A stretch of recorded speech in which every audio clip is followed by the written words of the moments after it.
मूर्खा यत्र न पूज्यन्ते धान्यम यत्र सुसज्जितम दाम्पत्य कलहो नास्ति। और यदि घर का दरिद्र दूर करना है, लक्ष्मी की कृपा को पाना है, आप ध्यान से सुनना, तो दंपति जीवन में कभी कलह कलेश नहीं होना चाहिए। दंपति किसे कहते हैं? जहां प्रेम से रहते हैं दंपति, वहां लक्ष्मी जी लेकर आती हैं संपत्ति। और जहां सुबह शाम लड़ते झगड़ते हैं दंपति, वहां पर यमराज लेकर आता है विपत्ति, आपत्ति। इसलिए दंपति माने पति पत्नी होता है, दाम्पत्य सूत्र बंधन। ये जो शादी होती है उस कार्ड में लिखा होता है ना, दाम्पत्य सूत्र बंधन, यानी लड़के और लड़की को एक प्रेम के धागे में, सूत्र माने धागा होता है, उसमें बांधा जा रहा है, बंधन है, विवाह बंधन। खुला लिखा कार्ड में है कि दाम्पत्य सूत्र बंधन, विवाह बंधन है। अब आपको बता दिया गया, कार्ड में लिख दिया गया, समझ में आ गया कि बंधन है, तो तुम बंधन में क्यों बंध गए? क्यों बंध गए? बंधन में ठीक रहता है, आराम रहती है। क्या आराम रहती है? जैसे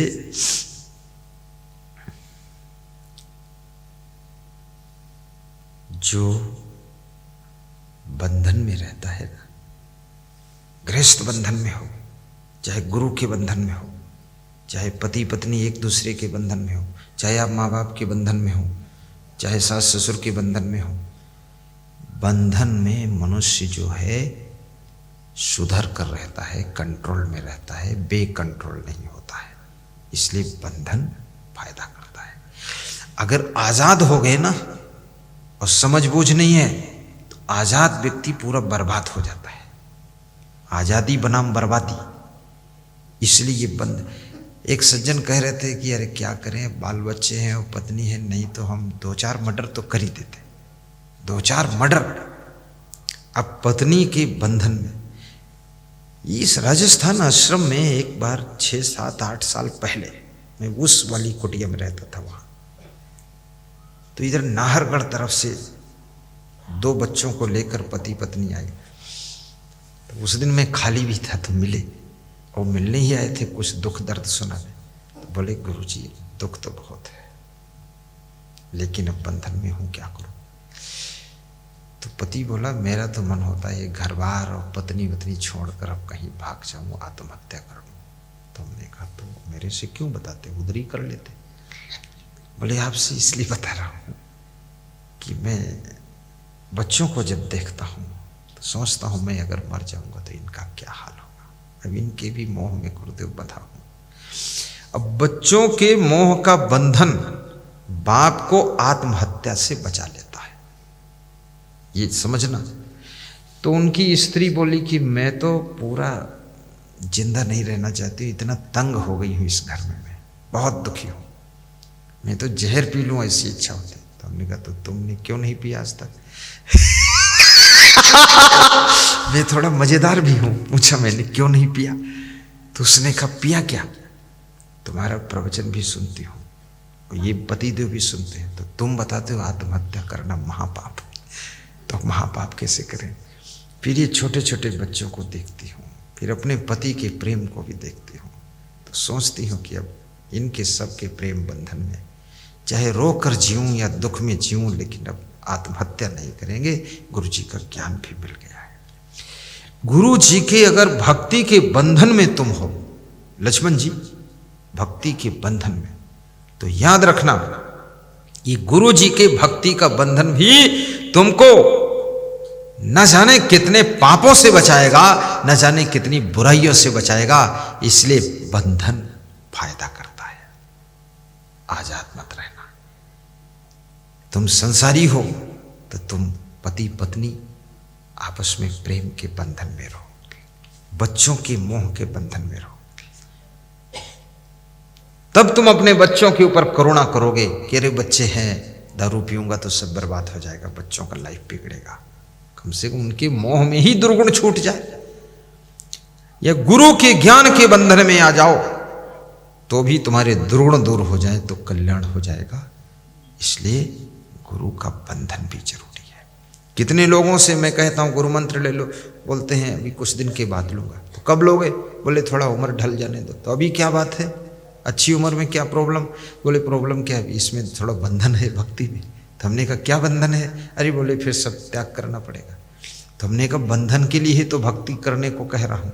बंधन में आ जाओ तो मांस मछली अंडा नशा शराब सब छूट जाए, तुम्हारा कल्याण हो जाएगा, बुराइयां छूट जाएंगी। गुरु के बंधन में बंधो तो माया का बंधन छूट जाता है और बुराइयों का बंधन छूट जाता है और मोह का बंधन छूट जाता है। गुरु का बंधन ऐसा कांटा है, गुरु का ज्ञान, कि तुम्हारे अंदर चुभे हुए दुख दर्द देने वाले कांटे को निकालकर बाहर कर देता है। इसलिए गुरु के बंधन में बंध जाना चाहिए।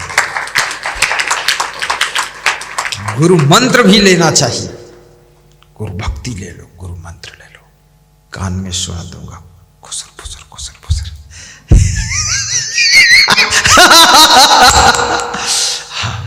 बंधन बहुत अच्छी चीज है। परिवर्तन होता है, सुधार।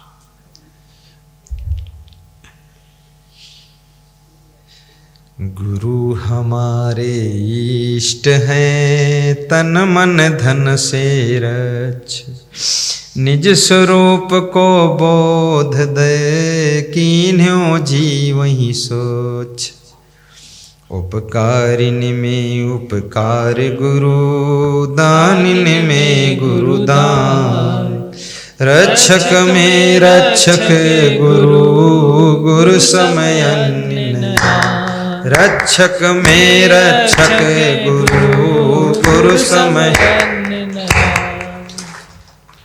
दुनिया में जितने लोग तुम्हारी रक्षा करने वाले हैं उनमें सबसे श्रेष्ठ रक्षक तुम्हारे गुरुदेव हैं, जो तुम्हारे सद्गुणों की रक्षा करते हैं, सदाचार की रक्षा करते हैं, चरित्र की रक्षा करते हैं, सद्विचारों की रक्षा करते हैं और तुम्हारे ज्ञान की रक्षा करते हैं और तुम्हारी सुख शांति की रक्षा करते हैं। बहुत बड़े पहरेदार गुरुदेव हैं, सबसे बड़े रक्षक हैं, उनसे बड़ा रक्षक और कोई नहीं। दुनिया में बहुत से लोग तुमको उपकार करने वाले मिलेंगे, तुम्हारा बहुत उपकार कर देंगे, कुछ दे देंगे, कुछ कर देंगे, शादी करा देंगे, ये सब करा देंगे, लेकिन सबसे बड़े उपकारी गुरुदेव हैं, जो तुमको बुराइयों से बचा लेते हैं और अच्छाइयों में लगा देते हैं। इससे बड़ा और उपकार क्या हो सकता है? मोक्ष कर देते हैं। उपकारिन में उपकार गुरु, दानिन में गुरु दान। और गुरु हमें ज्ञान का दान देते हैं, भक्ति का दान देते हैं, प्रेम का दान देते हैं, आशीर्वाद का दान देते हैं। हम उनको तो पैसे का दान देते हैं, कपड़े का दान देते हैं, फल का दान देते हैं, मीठा दान देते हैं, बर्तन दान दे देते हैं, लेकिन वो चीजें ऐसी हैं जो हम दान देते हैं वो सब नाशवान है। पर गुरु ऐसा आशीर्वाद दान देते, ऐसा ज्ञान दान देते जो ज्ञान अविनाशी है। उस अविनाशी ज्ञान से आत्मा का कल्याण हो जाता है। इसलिए गुरुदेव दानियों में भी सबसे बड़े दानी हैं। ये विशाल देव ने लिखा है, हमारे गुरुदेव के गुरुदेव विशाल देव ने शास्त्र रचा है, उसका नाम ही मोक्ष शास्त्र, विशाल वचनामृत। उपकारिन में उपकार गुरु, दानिन में गुरु दान, रक्षक में रक्षक गुरु, गुरु समय न जान। रक्षक में रक्षक गुरु, गुरु समय न जान। नहीं दरिद्र सम दुख जग माही, संत मिलन सम सुख जग नाही।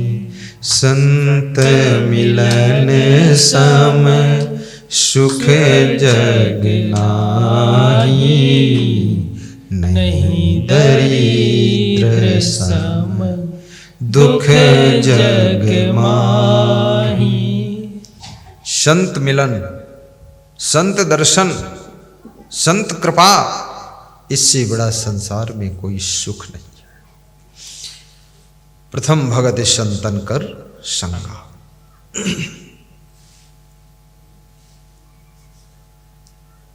साहिब बंदगी। मूर्खा यत्र न पूज्यन्ते, धान्यम यत्र सो संचितम्। दाम्पत्य कलहो नास्ति श्री स्वयं आगता। ये तीन बातें जिसके घर में होती हैं, दंपति जीवन में कलह कलेश नहीं होता है, उसके घर में लक्ष्मी स्वयं आकर बसेरा करती है। स्वयं धन बरस जाएगा, लक्ष्मी विराजमान हो जाएगी, चिंता सब छूट जाएगी। साहेब बंदगी बोलो। दारिद्र्य नाशनम दानम शीलम दुर्गत नाशनम अज्ञान नाशनी प्रज्ञा भावना भय नाशनी। परम ज्ञान अज्ञान को नाश कर देता है, सद्भावना भय को नष्ट कर देती है, और दान करने की आदत दरिद्र का विनाश कर देती है। यदि आप दानी हैं तो आप दरिद्री नहीं रहेंगे। दिल से दान करके देखो, आप दरिद्री नहीं रह सकते। जितनी क्षमता है उतना दान शुरू कर दो। आप हमारे भक्त श्री पूरनमल झुंझुनू वाले बता रहे थे, कह रहे थे गुरुदेव आपके लिए रोज दक्षिणा निकालता हूं, बढ़ता ही जा रहा है। एक छोटी दुकान से बड़ी दुकान हुई, बड़ी दुकान से दूसरी बड़ी दुकान हुई, और मकान भी हो गया। पकवान भी है, मकान भी है, दुकान भी है, मेरा गुरु महान भी है। लेकिन दर्शन बहुत किया है। देखिए, दान और दर्शन का अलग महत्व है। दर्शन भी करना चाहिए, गुरु का दर्शन। उनको मिलिए, पास में बैठे रहिए, ज्ञान सुनते रहिए, देखते रहिए, सेवा भी कर लीजिए, सब दुख दरिद्र दूर हो जाएगा। और हम सेवक परिवार समेता, परिवार के सहित गुरु का दर्शन कीजिए, परिवार के सहित भक्ति कीजिए। परिवार में कोई बचना नहीं चाहिए। हम सेवक परिवार समेता, नाथ न सकुचो आयसु देता। नाथ सकल संपदा तुम्हारी, मैं सेवक समेत सुत नारी। गाय माता पूजनी होती है हिंदू धर्म में। जननी माता, गौ माता, भारत माता, धरती माता, ये चार माता का पूजनीय स्थान है। जननी माता जो आपको जन्म देती है, उसके भी चरण पूज्य होते हैं और उसके चरण छूना चाहिए। जैसे कि माननीय नरेंद्र मोदी प्रधानमंत्री अपनी माँ के चरण हर वर्ष 2-4 बार छूते हैं, आशीर्वाद लेने जाते हैं, पूरे देश का नेतृत्व करते हैं, फिर भी इतना टाइम निकाल लेते हैं कि माँ के पैर छूने के लिए उनके पास समय है। कितने लोग, छोटी सी नौकरी है, फिर भी वे अपने माता पिता से मिलने के लिए समय नहीं निकाल पाते हैं। उनको सीखना चाहिए प्रधानमंत्री जी से कि पूरा देश संभालता है फिर भी टाइम निकालता है अपनी माँ से मिलने के लिए। और अपनी माँ की कहानी जब सुनाते हैं तो रोने लग जाते हैं, क्योंकि बहुत गरीबी देखा हुआ।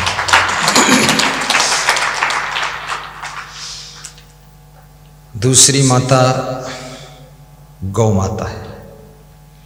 गौ माता का स्थान बहुत ऊंचा स्थान है, क्योंकि जो जननी माता है ये जन्म देती है, 6 महीने 9 महीने दूध पिलाती है, और उसके बाद बड़े होने के बाद फिर आपको बोल देती है कमाइए खाइए।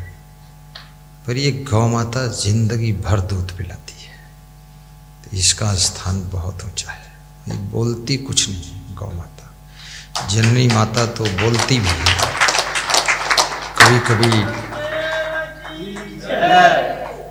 कभी कभी डांटती भी है। डांटती है जननी माता, इसलिए उसका स्थान गौ माता से ऊंचा स्थान है, क्योंकि बच्चे को डांटना भी जरूरी है। अगर बच्चे को डांटा नहीं गया तो बच्चा बिगड़ जाएगा। इसलिए जिनकी माँ और जिनके पिता अपने बच्चों को डांटी पिलाते हैं, और जिसका गुरु अनुशासन रखता है शिष्यों के ऊपर, वे शिष्य सुखी रहते हैं, वे पुत्र पुत्री भी सुखी रहते हैं। और जो अनुशासन में नहीं रहते, कभी कभी ऐसा होता है कि माता पिता पुत्र पुत्री को अनुशासन में रखते हैं तो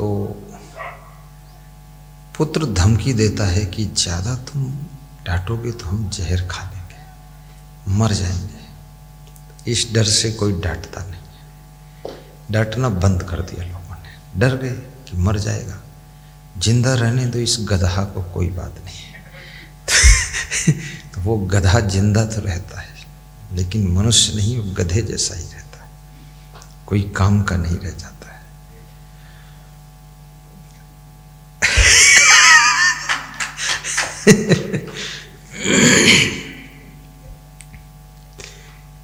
इसलिए माता पिता के अनुशासन को, उनकी डांटी को, उनकी कड़ाई को कभी बुरा नहीं मानना चाहिए, उनको धन्यवाद देना चाहिए, क्योंकि वे ऊपर से डांटते तो जरूर है पर भीतर से तुमको बहुत प्रेम करते हैं।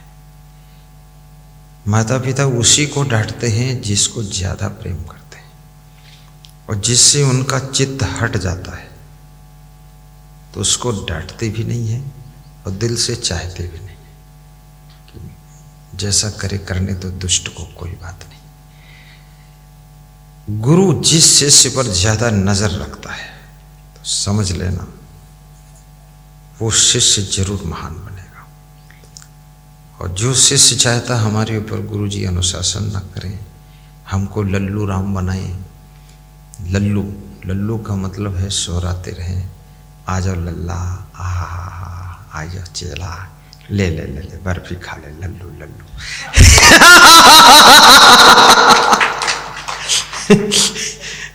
जो लल्लू बनकर रहना चाहता है वो लल्लू नहीं, लल्लू के बाद उल्लू बन जाता है।